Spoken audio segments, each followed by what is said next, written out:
It is the hour of the evening sacrifice, and Elijah bids the people come near unto me. As they tremblingly draw near, he turns to the broken down altar where once men worshipped the God of heaven and repairs it.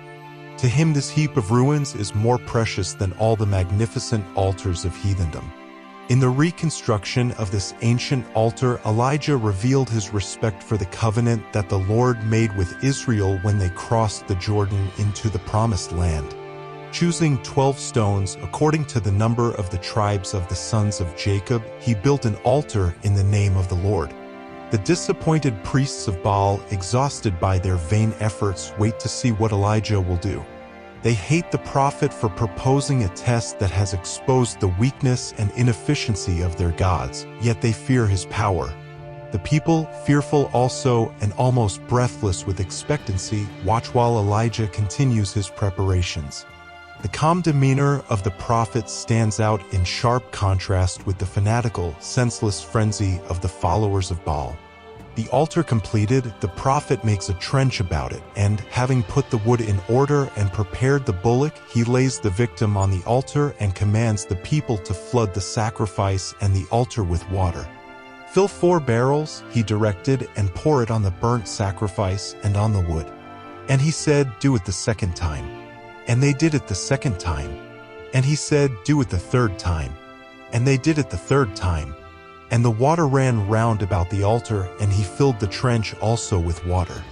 Reminding the people of the long, continued apostasy that has awakened the wrath of Jehovah, Elijah calls upon them to humble their hearts and turn to the God of their fathers, that the curse upon the land of Israel may be removed. Then, bowing reverently before the unseen God, he raises his hands toward heaven and offers a simple prayer.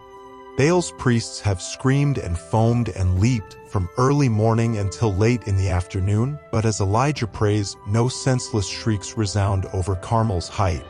He prays as if he knows Jehovah is there, a witness to the scene, a listener to his appeal. The prophets of Baal have prayed wildly, incoherently. Elijah prays simply and fervently, asking God to show his superiority over Baal, that Israel may be led to turn to him. Lord God of Abraham, Isaac, and of Israel, the prophet pleads, let it be known this day that thou art God in Israel, and that I am thy servant, and that I have done all these things at thy word. Hear me, O Lord, hear me, that this people may know that thou art the Lord God, and that thou hast turned their heart back again. A silence, oppressive in its solemnity, rests upon all. The priests of Baal tremble with terror. Conscious of their guilt, they look for swift retribution.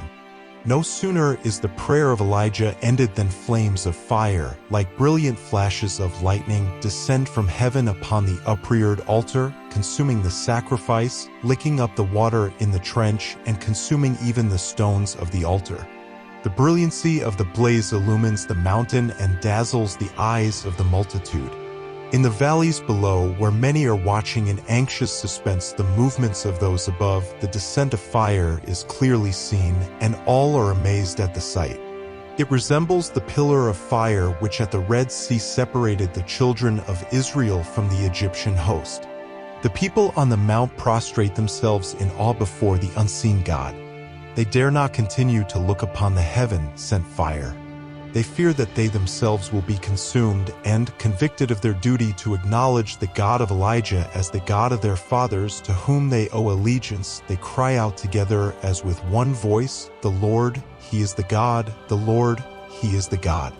With startling distinctness the cry resounds over the mountain and echoes in the plain below. At last Israel is aroused, undeceived, penitent. At last the people see how greatly they have dishonored God. The character of Baal worship, in contrast with the reasonable service required by the true God, stands fully revealed. The people recognize God's justice and mercy in withholding the dew and the rain until they have been brought to confess His name. They are ready now to admit that the God of Elijah is above every idol.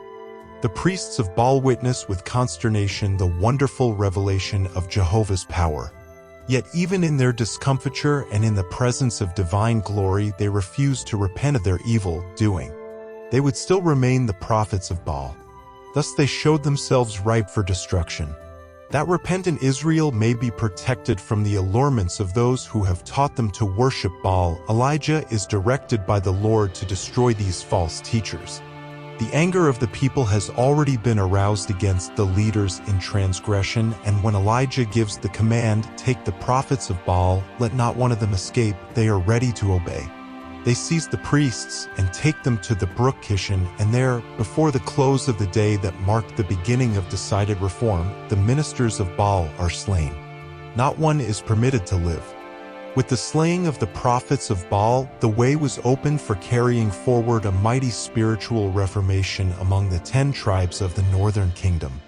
Elijah had set before the people their apostasy. He had called upon them to humble their hearts and turn to the Lord. The judgments of heaven had been executed, the people had confessed their sins and had acknowledged the God of their fathers as the living God, and now the curse of heaven was to be withdrawn and the temporal blessings of life renewed. The land was to be refreshed with rain. "Get thee up, eat and drink," Elijah said to Ahab, "for there is a sound of abundance of rain." Then the prophet went to the top of the mount to pray.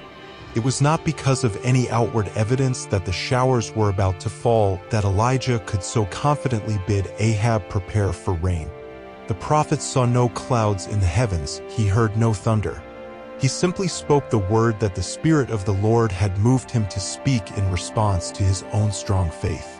Throughout the day he had unflinchingly performed the will of God and had revealed his implicit confidence in the prophecies of God's word, and now, having done all that was in his power to do, he knew that heaven would freely bestow the blessings foretold.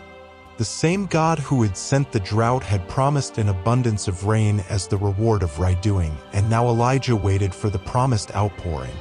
In an attitude of humility, his face between his knees, he interceded with God in behalf of penitent Israel.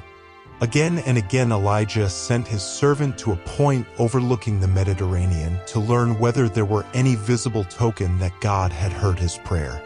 Each time the servant returned with the word, "There is nothing." The prophet did not become impatient or lose faith, but continued his earnest pleading. 6 times the servant returned with the word that there was no sign of rain in the brassy heavens. Undaunted, Elijah sent him forth once more, and this time the servant returned with the word, "Behold, there ariseth a little cloud out of the sea like a man's hand." This was enough. Elijah did not wait for the heavens to gather blackness. In that small cloud he beheld by faith an abundance of rain, and he acted in harmony with his faith, sending his servant quickly to Ahab with the message, "Prepare thy chariot, and get thee down, that the rain stop thee not." It was because Elijah was a man of large faith that God could use him in this grave crisis in the history of Israel. As he prayed, his faith reached out and grasped the promises of heaven, and he persevered in prayer until his petitions were answered. He did not wait for the full evidence that God had heard him, but was willing to venture all on the slightest token of divine favor.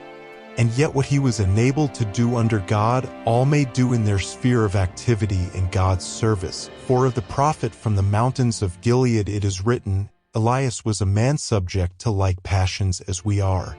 And he prayed earnestly that it might not rain, and it rained not on the earth by the space of 3 years and 6 months." James 5 verse 17. Faith such as this is needed in the world today, faith that will lay hold on the promises of God's word and refuse to let go until heaven hears. Faith such as this connects us closely with heaven and brings us strength for coping with the powers of darkness. Through faith God's children have subdued kingdoms, wrought righteousness, obtained promises, stopped the mouths of lions, quenched the violence of fire, escaped the edge of the sword, out of weakness were made strong, waxed valiant in fight, turned to flight the armies of the aliens. Hebrews 11 verses 33 and 34. And through faith we today are to reach the heights of God's purpose for us. If thou canst believe, all things are possible to him that believeth. Mark 9 verse 23. Faith is an essential element of prevailing prayer. He that cometh to God must believe that he is, and that he is a rewarder of them that diligently seek him. If we ask anything according to his will, he heareth us, and if we know that he hear us, whatsoever we ask, we know that we have the petitions that we desired of him. Hebrews 11 verse 6, 1 John 5 verses 14 and 15. With the persevering faith of Jacob, with the unyielding persistence of Elijah, we may present our petitions to the Father, claiming all that he has promised. The honor of his throne is staked for the fulfillment of his word.